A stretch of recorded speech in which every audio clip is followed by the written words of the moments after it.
Naghahanap ako ng panghimagas na madaling gawin at no steam? Tara, wala nang patumpik-tumpik pa dahil ngayong araw na ito, gagawa si Mama Shirley ng no steam mango flan. Kakaiba? Manggang-mangga talaga. So, over medium heat, ay tunawin lang muna natin dito yung ating asukal. Dito ba konti? So, dito guys, wag tayo gagamit dito ng any tools kasi kumakapit yung pinaka-caramelize na natin doon sa ating tools na gagamitin at nahihirapan na tayong tunawin. Kaya, aga-agapay lang, agalagawin lang natin yung ating pan.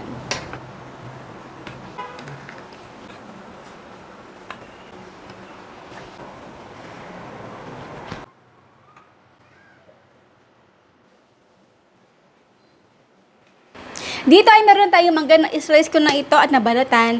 So, ibibla lang natin ito.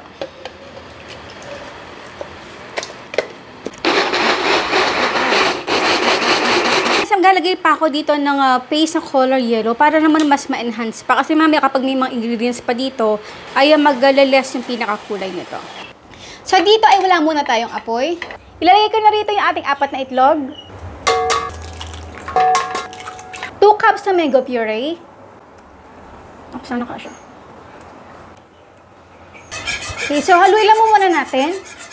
Gagamit tayo dito ng 1 tablespoon ng agar-agar powder. Kung wala kayo nito, pwede tayo gumamit ng mga plain gelatin powder, 1 pack or 25 grams. Maglalagay din ako dito ng isang latang evaporated milk at habang natin ito hinahalo, ay ilalagay natin ito. At ilagay na natin dito yung rest pang evaporated milk. At syempre, pang patamis, ang gagamit tayo dito ng condensed milk. Pero agapay lang guys, kasi yung ating mangga ay matamis na.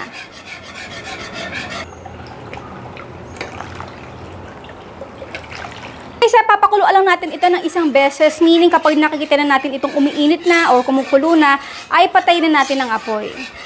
Ang ginagawa ko dito ay direct ako na tinistrain dito yung ating mixture. For me, mas madali siya, pero pwede rin naman kayo maglagay ng bowl. Kailangan na continuous ng ating paghahalo para maiwasan itong magbuo-buo.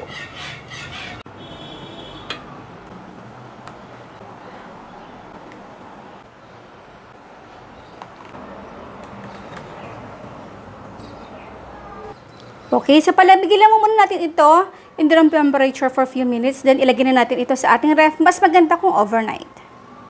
At ito na yung ating mango no steam flan.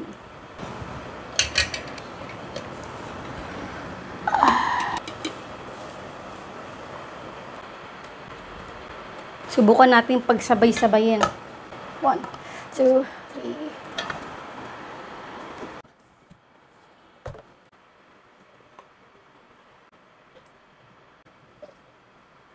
And now it's done, our no steam mango flan.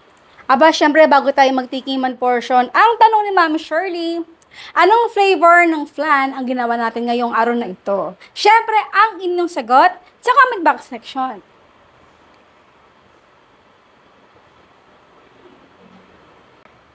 Tara na guys, kain po tayo!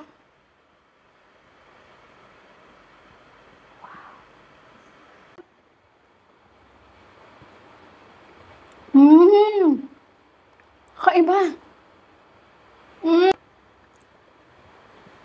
Wow, napaka-smooth. Tama-tama yung ratio ng ating agar-agar powder. Again guys, kung wala kayong agar-agar powder, pwede kayong gumamit ng plain gelatin powder. Pero dito sa ating measurement ay 25 grams or 1 packet. Pero kung agar-agar powder, 1 tablespoon enough na yan.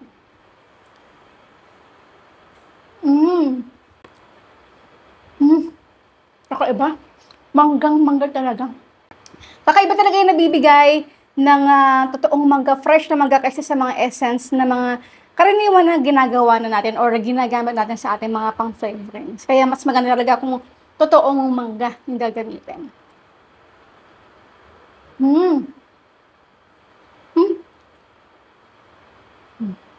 So ayan po guys, maraming po salamat sa inyo lahat ng ating outro. Keep safe, be healthy, and be happy. Bye!